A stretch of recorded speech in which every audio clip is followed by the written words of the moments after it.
Tonight in my class, we're going to continue our study of the prophets. And tonight we're going to take a look at Habakkuk. And in this prophecy of Habakkuk, Habakkuk has some questions for God about how can God use the wicked nation of Babylon. And so God is going to give some answers to that. But when we talk about the timing of Habakkuk, we don't know really when he was, but the dating on the timeline here is about during the reign of Josiah. So it's leading up to the captivity by Babylon. We know that's when Zephaniah was prophesying. With Habakkuk, we're not really told when he was prophesying, but it seems like it was fairly near to the captivity. All right, in the structure of the book of Habakkuk, we find that it's a conversation between Habakkuk and God. Habakkuk will ask questions and God will give answers. And then it ends with a prayer from Habakkuk. And so the first question that Habakkuk has is found in verses 1 through 4 of chapter 1. It says, "The burden which the prophet Habakkuk saw. O Lord, how long shall I cry, and you will not hear? Even cry out to you violence, and you will not save. Why do you show me iniquity and cause me to see trouble? For plundering and violence are before me. There is strife, and contention arises. Therefore the law is powerless, and justice never goes forth. For the wicked surround the righteous. Therefore perverse judgment proceeds." He's talking here about the problem within Judah, that the people in Judah are wicked, they're violent, that there's no justice, the righteous are surrounded by the wicked. And so he's saying, how long will God allow that to go on and not fix this problem that is in Judah? And so God gives his response in the next verses. In verse 5 and 6, he says, "Look among the nations and watch. Be utterly astounded, for I will work a work in your days which you would not believe, though it were told you. For indeed I am raising up the Chaldeans, a bitter and hasty nation, which marches through the breadth of the earth to possess dwelling places that are not theirs." And then he goes into more detail about these Chaldeans or Babylonians and about how they end up praising their idols, even though obviously their idols can do nothing. And so these people are wicked, but he says this is the answer. This is how I'm going to bring an end to the wickedness in Judah. I'm raising up the Chaldeans, this evil nation that goes everywhere and takes these places that are not theirs. And so Habakkuk has a further question to that response. He says in verses 12 and 13, "Are you not from everlasting, O Lord my God, my Holy One? We shall not die. O Lord, you have appointed them for judgment. O Rock, you have marked them for correction. You are of purer eyes than to behold evil, and cannot look on wickedness. Why do you look on those who deal treacherously, and hold your tongue when the wicked devours a person more righteous than he?" And so the idea here is that he's saying, well, God, you're pure. You can't look on wickedness in the sense of you can't support the wicked. You can't approve of that. And so he says, how can you look on or raise up these wicked people who are dealing treacherously, these Chaldeans? And, they're worse than the people in Judea. There are still righteous people in Judea. I don't know if there were any righteous people in Chaldea. Maybe there were, but certainly not as many as would have been in Judea or in Judah. And so he says, how can you do that?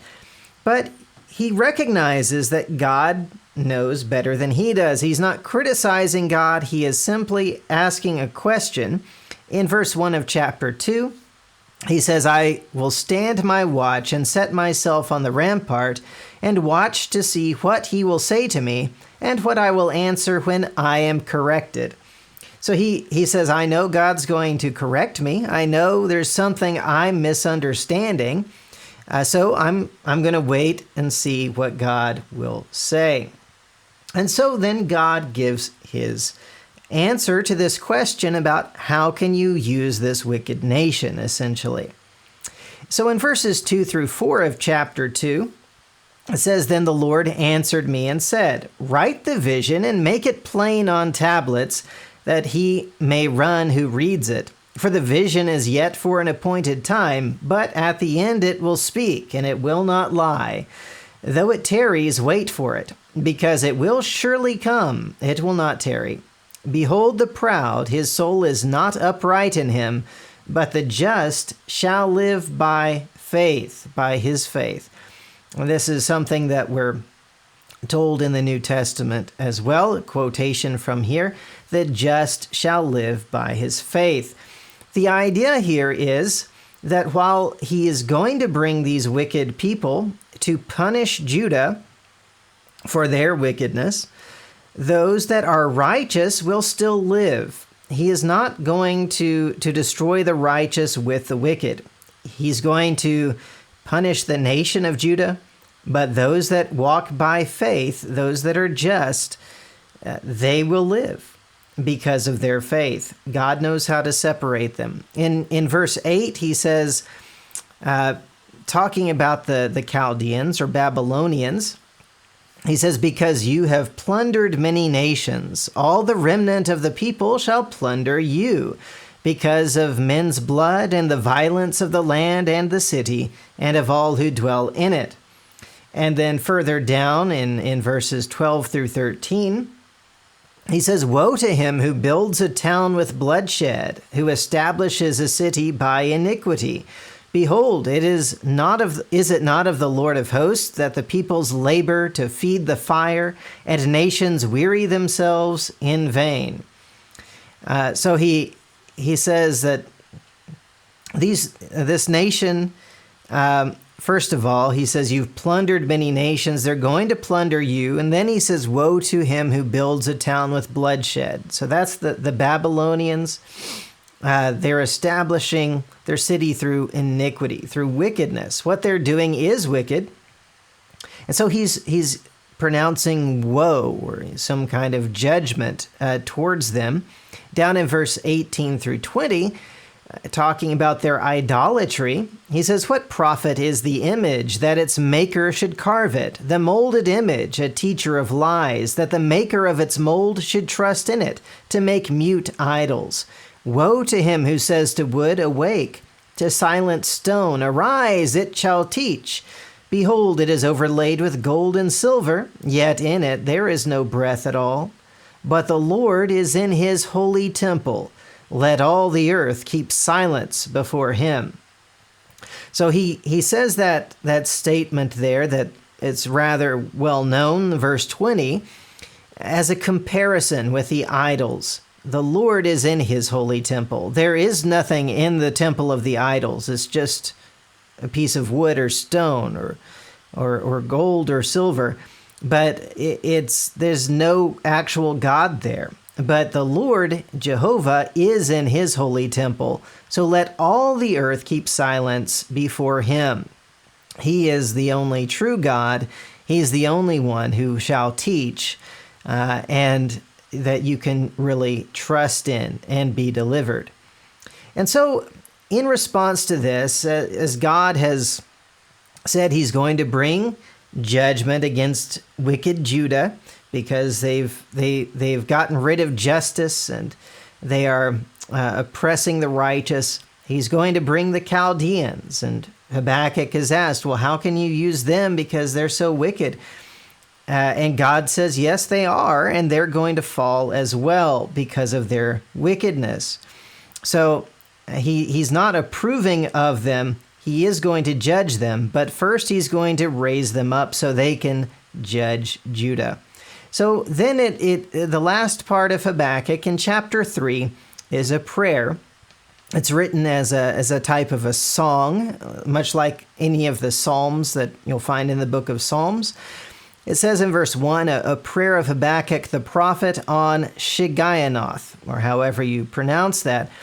And that's thought to be a musical instrument of some sort. At the end of it, he talks about using musical instruments when they sing this song at the temple. But in verse 2, he says, O Lord, I have heard your speech and was afraid. O Lord, revive your work in the midst of the years. In the midst of the years, make it known. In wrath, remember mercy. And that's a huge part of these prophecies, where when God talks about his judgment that is coming on the nation, he also shows that he can have mercy on those that walk by faith, those that remain righteous. They will still receive mercy even in the midst of wrath. And so that is what Habakkuk is praying for here, with the understanding that that's who God is. That's what he does. In verses 12 through 15, he says, You marched through the land in indignation. You trampled the nations in anger. You went forth for the salvation of your people, for salvation with your anointed. You struck the head from the house of the wicked by laying bare from foundation to neck, Selah. You thrust through with his own arrows the head of his villages. They came out like a whirlwind to scatter me. Their rejoicing was like feasting on the poor in secret. You walked through the sea with your horses, through the heap of great waters.